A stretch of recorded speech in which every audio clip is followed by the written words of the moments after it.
Business News. Sa kasikas sa patigayon, presyo sa LPG miusbaw. Oil price rollback lauman karong semana. Si Katropag Crystal Joy Filarca sa report. Nisaka og 3 pesos patag kilo ang presyo sa Petron Gasol sugod ditong Sabado, Agosto 1 nga dugang palasanon sa mga konsumidor nga nagamit og liquefied petroleum gas o LPG. Samtang gilauman usab ang rollback sa presyo sa gasolina o diesel karong semana. Base sa usa ka tinubdan sa industriya sa lana, posible nga mokunhod og 1 peso hangtod 1.30 pesos patag litro ang gasolina.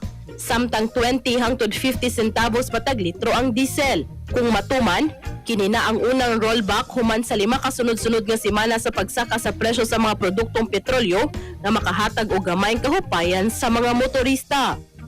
Para sa atong mga katropa nga gustong palig-uno ng immune system, malikayan ng ubo, hilal at tabad sa ulo, di makahilab sa tiyan, ang Sunflow and Vitamin C, the Alkaline Vitamin C, maoy haumalang kanato mga katropa.